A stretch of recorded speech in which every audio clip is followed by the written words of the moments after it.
Os nossos cumprimentos a todos vocês. Estamos iniciando mais um ponto de encontro pela TV RCA. Hoje nós estamos recebendo o professor Márcio Servino, que é bacharel em Educação Física, especialista em dependência química pela USP, agente multiplicador em prevenção ao uso indevido de drogas do Departamento de Narcóticos DENARC, fundador do movimento Legal é Prevenir. Membro desde 2006 e ex-presidente por 2 mandatos do Conselho Municipal de Políticas sobre Drogas, COMAD de Araraquara. Ele participou de diversas capacitações na área de prevenção, dentre elas na base escolar ISUP-ONU, prevenção ao uso de drogas, lideranças e conselheiros, supera prevenção ao uso de álcool e outras drogas no ambiente de trabalho. Márcio Servino também foi assessor especial de políticas sobre drogas da Secretaria Municipal de Assistência e Desenvolvimento Social. Elaborou o guia Drogas, onde obter ajuda e orientação, mapeando toda a rede de serviços voltada à população. Muito bem. Dentre as informações que nós possuímos sobre a atividade exercida pelo Márcio Servino, tem uma que nós destacamos nesta oportunidade, que é a realização de intervenções sobre prevenção ao uso nocivo de drogas lícitas e ilícitas em escolas, igrejas, empresas e instituições públicas e privadas, em especial com crianças, jovens, adolescentes e familiares, ministrando palestras e sensibilizações, tendo já ministrado mais de 2.000 palestras por todo o estado de São Paulo, trabalhando com capacitação de políticas sobre drogas. E ele, que é também membro da Liga da Prevenção, sendo diretor de programas e projetos de prevenção em 2015, foi eleito para conselho tutelar ou conselheiro tutelar, estando em seu 2º mandato agora como conselheiro novamente em Araraquara. Bem, Márcio, uma alegria muito grande recebê-lo após a apresentação do currículo. A gente sente, evidentemente, que você não é apenas uma pessoa tarimbada, mas sempre preocupada com a questão do adolescente em Araraquara. Seu nome, permanentemente, nós acompanhamos nas redes sociais, na mídia de uma forma geral. Este trabalho seu, que é altamente significativo, nós entendemos que passa a integrar a nossa comunidade de uma forma bem respeitosa. E é o reconhecimento, nesta oportunidade que o traz aqui, para que possamos trocar ideias, bater um papo sobre esse setor aqui em Araraquara. Muito obrigado pela sua disposição em estar aqui conosco hoje. Para mim é um grande prazer. Podemos tirar. Sim. Obrigado. Muito obrigado. Eu quero agradecer o convite feito por você, por toda a equipe do jornalismo. É um prazer estar na revista aqui novamente, um trabalho que realiza um trabalho sério aqui em Araraquara, na parte do jornalismo e da informação. E essa questão do currículo, eu falo que é uma questão, dentro de todo o crescimento que eu tive e da formação familiar que eu tive, de tentar buscar o desenvolvimento humano para que eu pudesse ajudar também os seres humanos. Então, como araraquarense que sou, felizmente consegui consolidar essa carreira que eu vejo como positiva, dentro do que eu posso fazer, aquilo que eu gosto e que eu me dedico, de eu ter feito as minhas escolhas, ter abandonado, de certa forma, a educação física na prática e partir para uma especialização de uma área tão delicada que requer um olhar não só da sociedade, mas das nossas autoridades também, da questão da política sobre drogas e, em especial, das nossas crianças e adolescentes, que, infelizmente, num país do tamanho territorial como o nosso, há um sofrimento ainda muito grande por parte de crianças e adolescentes.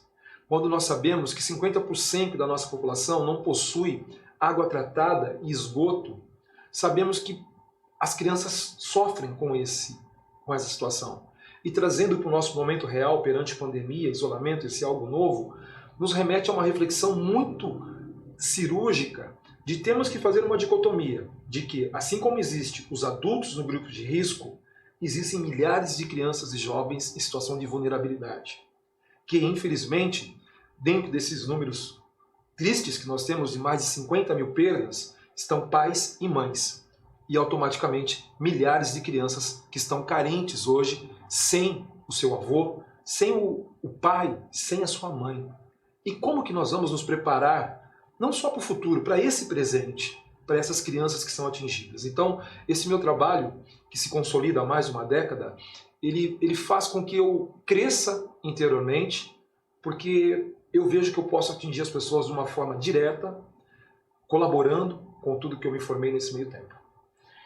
Muito bem. Nós vamos falar então sobre os adolescentes.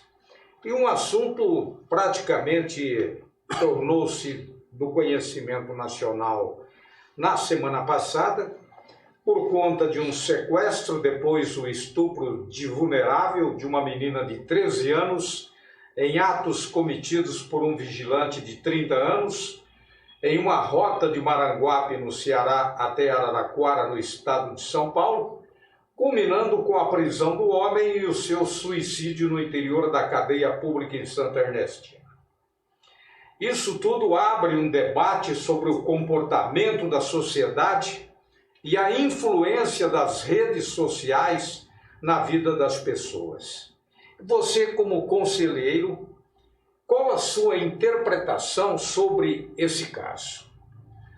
Com certeza é um caso bastante complexo, que envolve vários fatores, Ivan.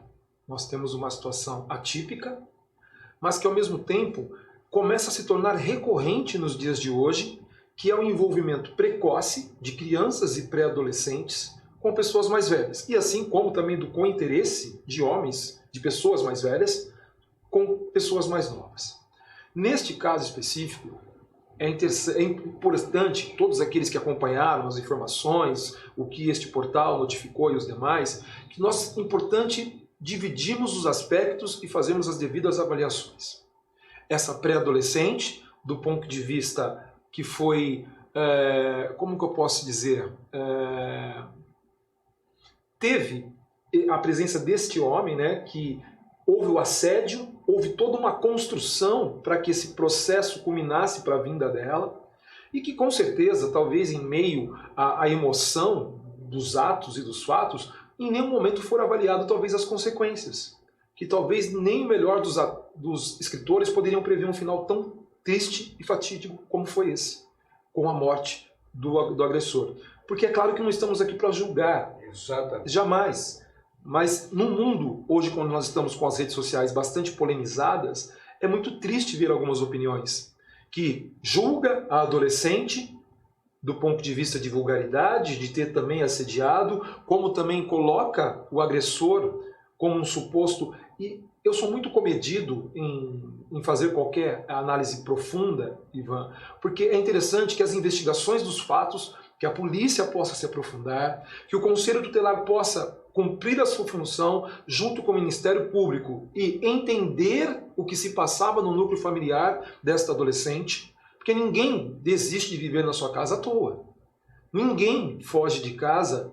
É claro que você pode colocar, não, foi uma paixão platônica.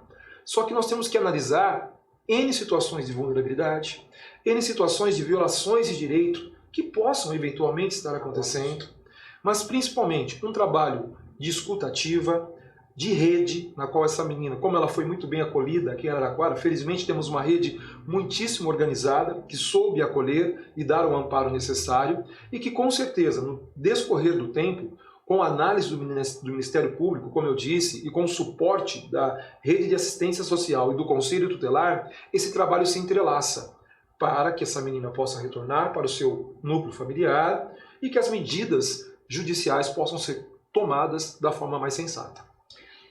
Você falou das redes sociais, né? A evolução tecnológica ela tem pago um preço muito alto pelo desconhecimento das consequências geradas na vida das pessoas despreparadas, né? O exemplo pode ser dimensionado na inexperiência de uma garota de 13 anos. O relacionamento já teria começado com 11 anos de idade. Essa menina enraizada lá nos sertões do Nordeste, cheia de sonhos, motivados pela força da comunicação, e um segurança também, que em momento algum ele se atentou para os princípios e as regras que norteavam a própria atividade dele como segurança. Porque a própria palavra segurança já expressa um sentimento de que a pessoa ou qualquer pessoa poderia estar segura próxima dele, ou então dele oferecer segurança às pessoas.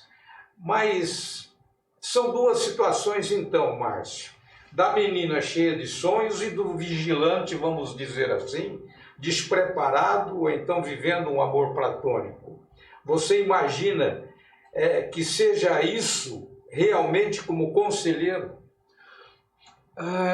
Nós temos que entender, primeiramente, a fazer uma análise das culturas regionais. Na região Nordeste, nós temos historicamente, essa cultura de que as meninas e as mulheres começam precocemente os seus relacionamentos, e até mesmo na época dos jagunços, vamos dizer assim, eram trocadas e oferecidas como mercadoria na qual o direito feminino não existia. E, infelizmente, incrivelmente, hoje, pelo século XXI, em 2020, existe isso em algumas cidades do nosso país, onde meninas são utilizadas como produto. Não é o caso dessa adolescente, mas que infelizmente remete a outros aspectos também, Ivan, de nível de educação, nível de cultura. Quando você coloca a rede social, é muito importante e inteligente essa pergunta, porque nós temos uma quantidade de acesso, só que falta qualidade. Porque essa menina pode não ter uma formação, ela pode não ter um desenvolvimento cognitivo que ela compreenda e consiga discernir uma frase entre um elogio, uma cantada, um assédio. Situações, por isso que nós temos que ser bastante preponderantes na nossa opinião, de falar, não, essa menina é X. Não, não há de haver julgamentos isso. E sim de avaliar os fatos. Quando você traz para o vigilante, não há como, Ivan. Por quê? Maior de idade, homem de 30 anos, responde pelos seus atos, assim como eu, você, qualquer um maior de 19 anos, 18 anos, tem que responder. Houve muita negligência por parte dele, infelizmente. Exatamente. Infelizmente não há como, com todo respeito à família enlutada, há de se analisar que houve. Mas é uma situação que, infelizmente, nos faz, e cada pai e cada mãe que está assistindo essa entrevista, a refletir qual tipo de diálogo que está sendo feito com seus filhos. No qual você deixa seu filho acessar, fica no quarto isolado, acessando N páginas na internet, que assim sabe que é um mundo aberto ali, e que pessoas podem estar assediando. Eu sou muito comedido nessa questão de internet, porque, como eu disse, há quantidade e falta qualidade. E quando nós falamos da questão da responsabilidade, que eu acho que é importante nós compreendermos isso, porque está na Constituição, artigo 227, de quem que é o dever de proteger as nossas crianças e adolescentes? A família, a sociedade e o Estado. E, de certa forma, nessa situação, os 3 itens falharam. Essa menina percorreu quantos quilômetros até aqui? 2.800 quilômetros. Exato. Tudo bem, há um depoimento do pai que identificou, que motiva ao lermos a situação, mas, ao mesmo tempo, como que fica 3 anos um homem de 30 anos conversando com a sua filha pela internet e você desconhece? Eu tenho 5 filhos, eu tenho um de 13 que eu sei todas as páginas que ele acessa. Porque eu e minha esposa, um exemplo pessoal meu, que é uma coisa que todo pai deve ter a sua responsabilidade. Saber com quem seus filhos andam, com quem seus filhos conversam, mas é claro que respeitando cada natureza dos fatos. E quando a gente coloca a questão sociedade, que muita gente fala assim, mas é filha do fulano, nem minha responsabilidade. Se estiver pegando fogo na casa do seu vizinho, você não vai chamar o corpo de bombeiro? Exatamente. Obviamente. Mas, infelizmente, talvez a própria rede social, Ivan, leva para um isolamento as pessoas, no qual não importa o que está acontecendo com o filho do outro. A gente vive muito na questão... Acha que nunca vai acontecer com o filho dele, né? A questão drogadição e a questão abuso sexual é muito semelhante nessa questão. Não é com meu filho, o problema não é meu. Desculpa o termo vulgar, mas dane-se. Só que a partir do momento que você vive aquela situação, você vem em meio desespero. Porque ninguém recebe um treinamento ou um manual de como agir no caso de um abuso sexual. Não, é só na hora que o bicho pega. Assim como a questão quando você identifica um filho usuário de drogas, que você sai meio que buscando ajuda para todos os lados. Nós queremos dizer a vocês que o Márcio está aqui participando de um tema bastante polêmico e todo este material, você que chegou agora, poderá acompanhar porque este material ele está disponibilizado em todas as nossas ferramentas das redes sociais. Posso eu, Márcio, utilizar a tecnologia para comprar uma pizza, como disse num comentário ontem, mas também eu posso utilizar a rede social para desgraçar a vida do próximo. A evolução da tecnologia, das redes de computadores, isso tudo permitiu um avanço na geração de diferentes formas de comunicação entre você, entre eu, entre todos e todas as pessoas. Pois, através das redes de computadores é possível conectar-se, superando grandes distâncias, como foi o caso desses dois, e alcançando grande velocidade de comunicação. É muito fácil falar que eu te amo e do outro lado já tem alguém acompanhando. Sim. A tecnologia, para você que tem essa convivência com os adolescentes, com os jovens de Araraquara, você acredita que essa tecnologia tem realmente influenciado no comportamento dos adolescentes para melhor ou para pior? Olha, eu vejo um equilíbrio. Um equilíbrio porque hoje nós temos uma dinamização na informação que há tempos melhorou muito. Se a gente considerar a nossa época, que nós somos do tempo ainda de ir na Biblioteca Municipal Mário de Andrade, abrir os nossos livros e ir lá pesquisar. E eu até mantenho essa cultura ainda, mesmo com os acessos que você tem. Mas para a juventude, eu acho que o exemplo da pandemia, o que nós estamos vivendo na parte educacional, aí mostra a lacuna que nós temos. Um grande vazio no qual nós não temos igualdade na distribuição desse acesso. E aí a qualidade se torna um problema. Aí se torna uma vulnerabilidade. Porque se nós analisarmos qual que é o número de jovens hoje da rede, trazendo para a rede pública de ensino assim, que tem esse acesso, aí nós temos algo muito grave acontecendo. E quando ele não tem a qualidade de ensino positiva, automaticamente o seu desenvolvimento cognitivo ele é afetado. E automaticamente o seu poder de escolha, de discernimento. Hoje nós temos muita coisa boa, só que nós temos muita coisa na internet que é de forma mascarada colocada para os nossos jovens.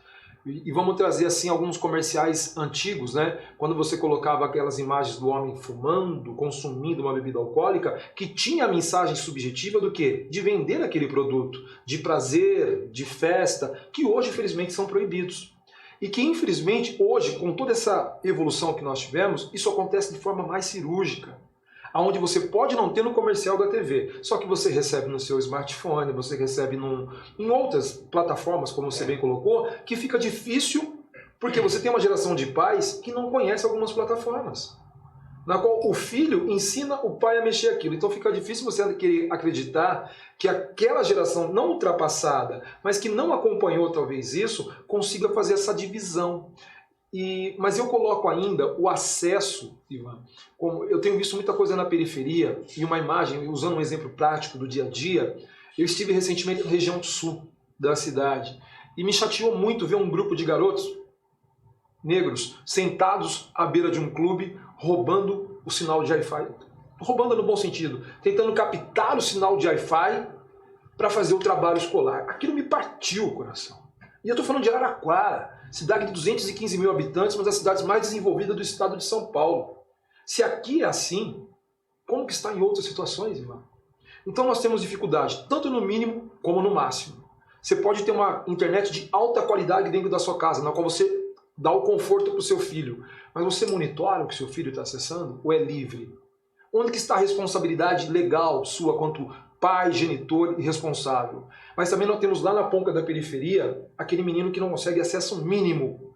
Então é um desequilíbrio tão gigantesco social que gera a má informação e fatos tristes como nós debatemos aqui agora. E você entra num campo interessante, né? Porque o mundo moderno tem nos dado alguns exemplos sobre o acesso dos jovens ao uso nocivo de drogas lícitas e ilícitas.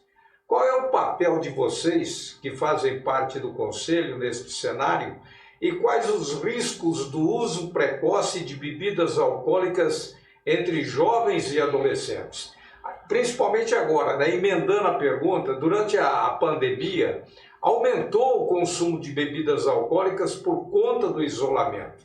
Então, qual é a consequência desse uso no presente e no futuro das pessoas? Presente. Eu vou começar de trás para frente. Dentro da condição humana, nós temos que entender que o cérebro humano até os 21 anos está em desenvolvimento.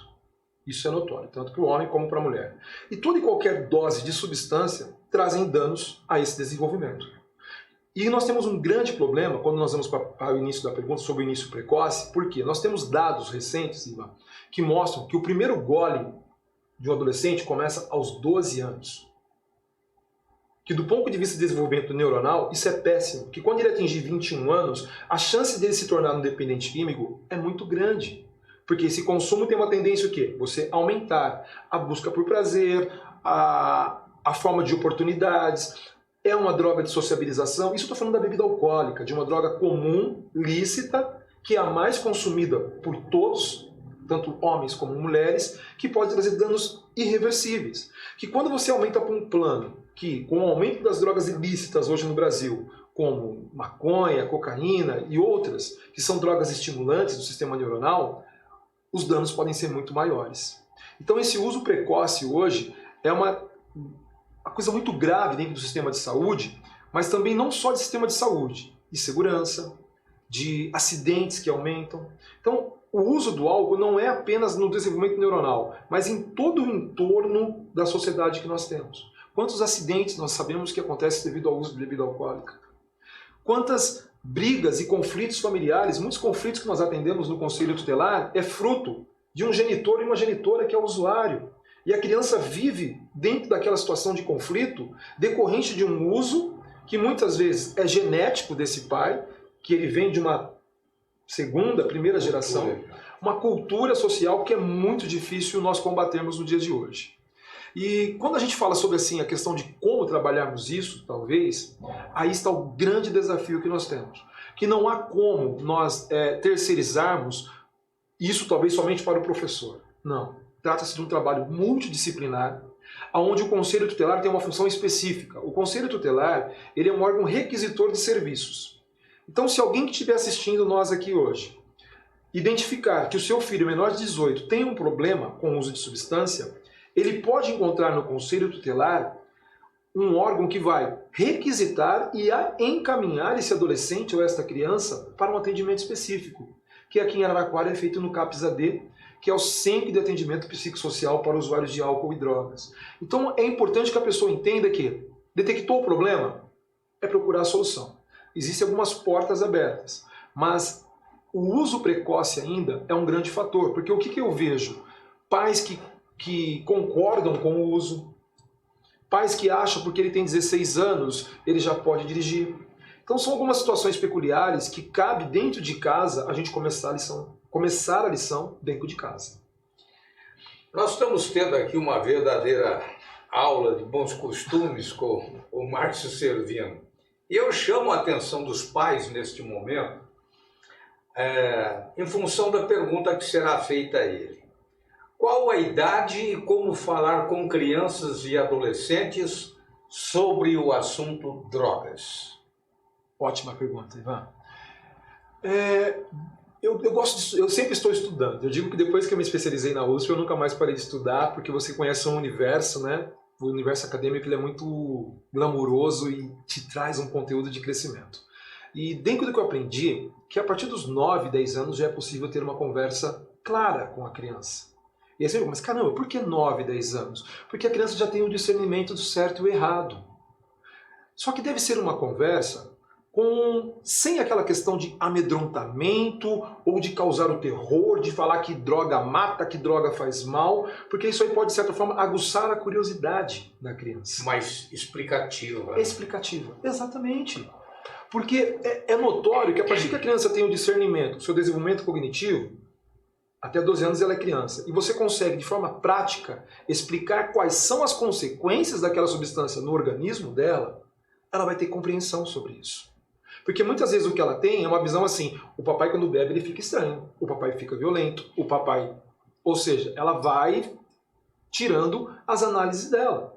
Mas é importante que seja num ambiente tranquilo, sereno, não é em meio uma discussão ou um clima austero, mais tenso que você vai colocar esse diálogo. Mas médicos e muitos professores meus, a qual eu tive a chance de ter aula, dizem que é um momento importante. Por quê? Como nós temos, e qual a justificativa? Como nós temos no Brasil uma média de início de consumo de entre 12 e 13 anos, então é importante que você comece antes. Porque prevenção é o quê? Você agir antes que o problema aconteça. Então 9 anos seria uma idade... Com certeza. Eu acredito, pelo que eu me informei, que eu estudei, é uma idade possível de começar de forma lúdica, de uma forma didática bastante, e obviamente, importante, embasada cientificamente. Não é o que o Ivan ou o que o Márcio acha. É o que a ciência, é o que nós temos dentro das academias, que tem que ser transpassado num conteúdo específico para cada idade. A linguagem que eu falo para uma criança do 9º ano, obviamente não é para um adolescente 14, 15 que está indo para balada já, pegando open bars, coisas que não deveriam, mas que já tem um acesso maior, infelizmente. Mas quando a gente cai na periferia, será que esse entendimento, a explicação que você está dando, ela seria interpretada com a mesma clareza de quem convive numa classe média alta? Com certeza não. Não, né? Com certeza não, porque na periferia você tem a presença do tráfico muito mais intenso. Não que na elite não aconteça. É que na elite é muito mais velado e não tão à tona como é na periferia. Mais visível. Mais visível, essa é a palavra, obrigado. Na periferia a gente tem a presença do tráfico de drogas ilícitas, onde você tem a mão de obra do adolescente de forma específica e cirúrgica utilizada. Por quê? Se o traficante maior de 18 for pego, automaticamente caracteriza tráfico. Se for o adolescente, ele vai ser no máximo recolhido com o sistema da Fundação Casa, vai ficar por um período e a coisa de certa forma é. Então a gente tem uma questão de outras dificuldades e é importante uma leitura territorial. Não dá para se comparar, vamos trazer para Araraquara, uma realidade de Vale Verde como uma realidade de Oitis, que são dois territórios bastante vulneráveis, onde nós temos algumas situações atípicas. Eu fiz uma contagem recentemente, me chamou a atenção, andando pelo Vale Verde, fazendo uma diligência que eu fiz recentemente, eu contei 17 portas, bares ou depósitos na porta de casas que vendem bebida alcoólica. Como evitar? E eu vou bater na bebida alcoólica, porque se for abrir o leque de todo tipo de droga que é vendido, a gente fica aqui 2 dias conversando. Mas se a principal droga que causa mais doença está sendo vendida livremente, sem ausência do Estado em proibir esse tipo de venda, eu não sou nada contra. Mas a pessoa está defendendo o dinheirinho dela para complementar a renda. Tudo bem, então não vende bebida alcoólica. Existem leis que proíbem a venda, o consumo e a oferta para a criança. E quando você anda num bairro e você identifica mais de uma dezena de pontos de venda sem ser aqueles autorizados legalmente funcionando, aí está um erro. Existem leis, existe uma coisa chamada município que é... Como que chama? Me fugiu o nome. A lei que determina a presença de bares e lugares que vendem bebidas alcoólicas. É respeitada em Araraquara? Não, Ivan. Infelizmente eu tenho o maior respeito por algumas instituições de ensino aqui, mas é absurdo o que acontece na frente de algumas delas mediante a oferta de bebida alcoólica. Mas tudo bem que ela vai falar, eu controlo aqui dentro, o empresário chegou antes da universidade aqui. Mas onde que estão as políticas voltadas à saúde da criança ou adolescente? Se nós estamos apagando incêndio, Araraquara hoje tem uma taxa de internação de jovens e adolescentes, a maioria da periferia, internados compulsoriamente, que é assustador. Jovens que são retirados do seu seio familiar, ficam de 6 a 9 meses em regime fechado, e que, num tratamento que existe início, meio e fim, e que infelizmente retornam para o seu ambiente, muitas vezes que não foi trabalhado, onde ele tem a oferta de venda ilícita na esquina, em frente à casa, e muitas vezes a fonte de renda da família é o tráfico de drogas. É o que coloca a comida dentro de casa. Nós temos bairros aqui em Araraquara, e eu sou muito comedido em dizer bairros, porque senão fica uma rotulação e eu não gosto disso. Eu me lembro que eu arrumei um conflito com um jornalista que chamou o paraíso de Carandiru. E ele foi tão infeliz que eu o corrigi no ar, que eu falei, o senhor, por favor, não use mais esse termo, porque minha mãe mora no Jardim Paraíso, eu morei lá, e 98% de quem mora no Paraíso são pessoas trabalhadoras que rasgam na lata para pagar a sua prestação da casa de forma correta. Então não se pode generalizar. Mas a gente tem algumas situações em alguns bairros bastante complexas que é necessário um olhar do poder público. Porque há um aumento exacerbado, a presença do tráfico de algumas organizações que infelizmente nos assustam, e que se a gente não tiver efetivamente uma política pública focada na prevenção e não apenas na repressão ou e também na redução de oferta, a gente vai perder de goleada. Mas o município ele disponibiliza esse tipo de apoio para que essa situação não seja tão conflitante, tão perigosa a nós todos? Olha, Ivan, dentro do Conselho de Política sobre Drogas, da qual eu faço parte há 10 anos, o Conselho foi criado em 2001 pelo prefeito Edinho, que inicialmente, quando foi criado em Brasília isso, automaticamente Araraquara aderiu, e a maioria dos municípios do estado de São Paulo. O prefeito Marcelo deu continuidade. Então, os prefeitos que vieram tiveram um olhar bastante interessante e importante. Mas é claro que o avanço das drogas não acompanha, as políticas públicas não acompanham esse avanço da droga, infelizmente.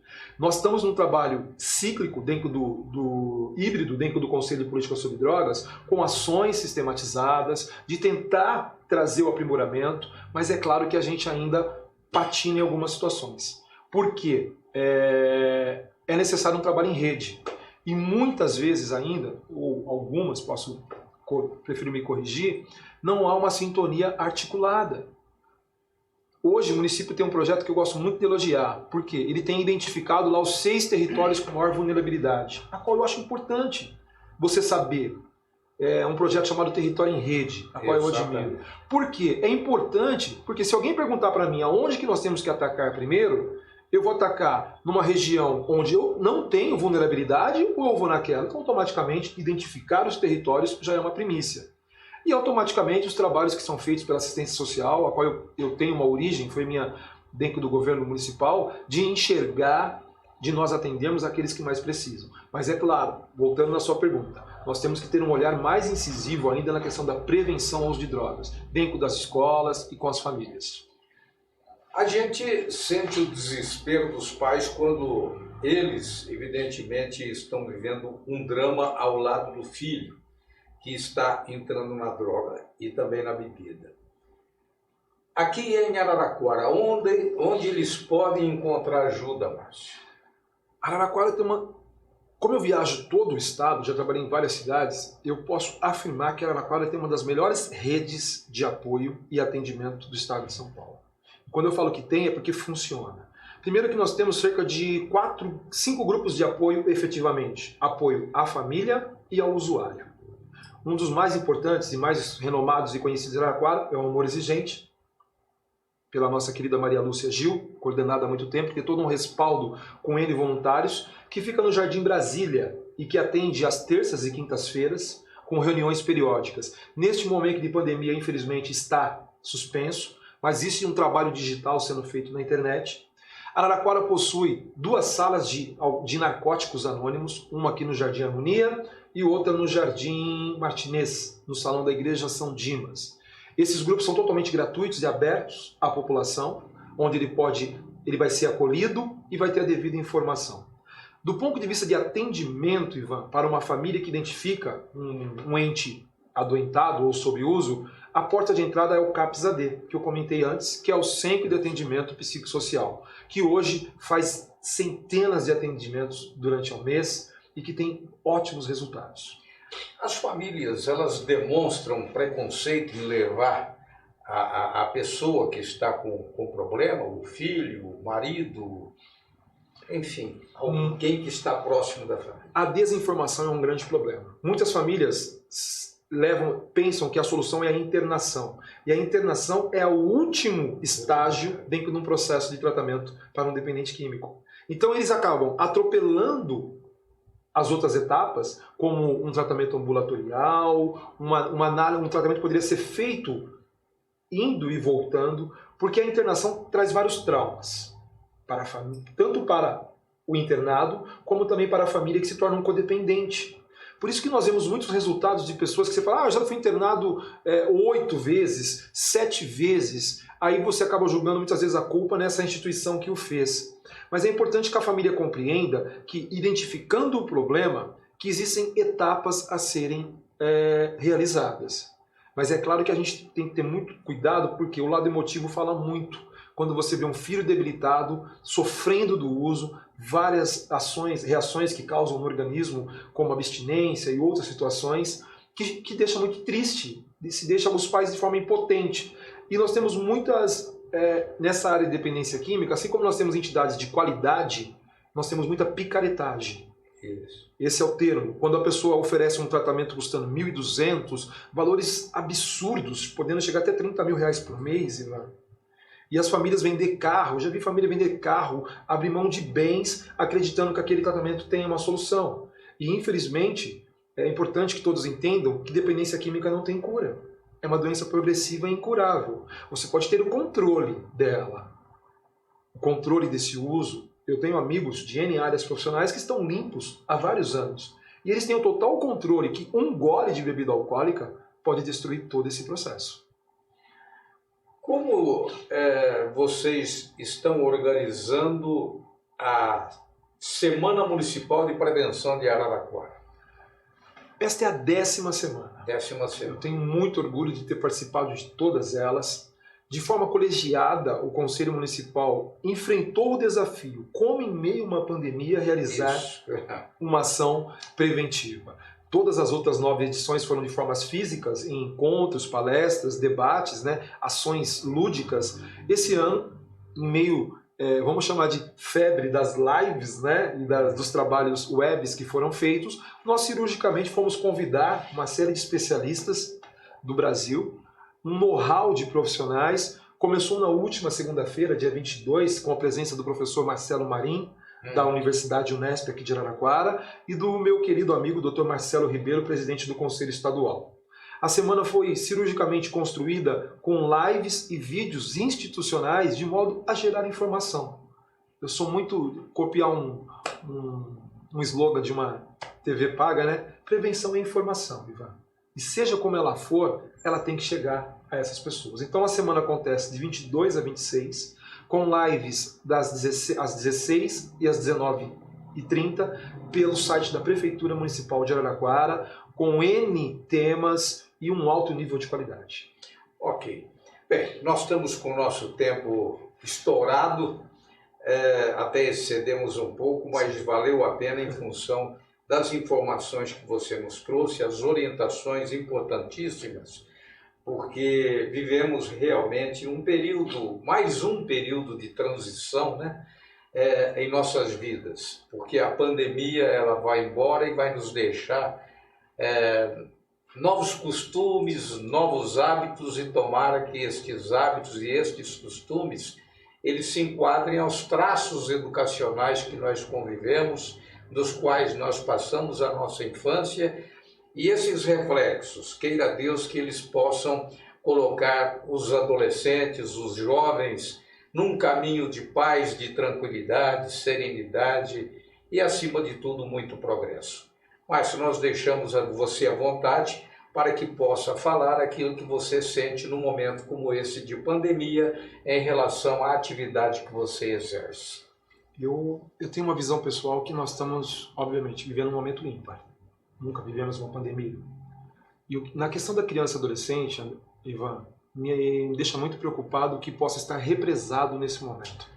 Porque quando nós temos as escolas, a escola é uma grande parceira e porta de entrada para identificar as violações de direito. E sem a escola, primeiro, a criança não pode não estar tendo a sua alimentação da forma correta. E os professores têm uma leitura muito híbrida de como que é o comportamento daquela criança. E hoje nós não temos isso. Eu vejo hoje o pronunciamento do governador como a proposta de retorno às aulas. Eu vejo que nós podemos ter pela frente um dos maiores índices de evasão escolar da nossa história. Que eles estão pensando em 8 de setembro. 8 de setembro, só que a gente já viu uma movimentação de muitos pais dizendo que os filhos não irão. E a evasão escolar se torna um erro por parte do pai. E, de certa forma, uma violação do direito, porque a criança tem direito à saúde, ao estudo. E a partir do momento que isso acontecer, que essa criança não retornar, é a responsabilidade do Conselho Tutelar averiguar por que isso não está acontecendo. E além de outras violações graves, muita gente confunde a questão do trabalho doméstico, Ivan. Isso eu acho que é um tema que recomendo que a revista aborde no momento, que muitos pais confundem o trabalho doméstico entre a criança ajudar a fazer algo dentro da sua possibilidade física é uma coisa. A criança ter que lavar, passar, carregar, aí é outra história. Isso pode causar um dano físico e no seu desenvolvimento cognitivo. Então tem muita coisa. Nós, conselheiros, estamos nos dedicando 100% na nossa função. Não dá para dizer hoje se houve aumento ou diminuição nas ocorrências, mas com certeza é necessário que nós, usando lá o artigo 227 da Constituição, família, sociedade e Estado, teremos o mesmo olhar. Porque com certeza o futuro vai ser muito diferente e ele é imprevisível para todos nós. Eu agradeço a você, toda a sua equipe do jornalismo, me sinto em casa aqui, o carinho que eu tenho por estar aqui, primeiramente pela amizade sua com meu pai, que mandou um grande abraço, Sabaúna. Zé Sabaúna. E a hora que eu falei que eu estaria com você, ele falou da amizade longa que vocês têm. Então eu tenho um slogan que eu uso nas minhas páginas, que é legal é prevenir, mas é importante que cada um faça a sua parte. E eu estou fazendo a minha. A amizade que eu tenho com o seu pai, o que nós temos é muito pouca. Diante da história que nós vivemos, sim, são apenas 52 anos. Exato, foi o que ele falou. Mas muito obrigado, transmito meu abraço também ao Zé Sabaúna e a todos aqueles que fizeram parte da história musical da cidade, né? O seu pai é um grande talento, um grande músico que nós respeitamos profundamente quando ele ainda integrava o conjunto de Djangos aqui em nossa cidade. Muito obrigado, Márcio. Agradecemos você que é o nosso seguidor nas redes sociais, pelo nosso portal RCIA Araraquara e também através da TV RCIA. Muito obrigado a todos e até a próxima com um novo entrevistado trazendo mais esclarecimentos à nossa comunidade.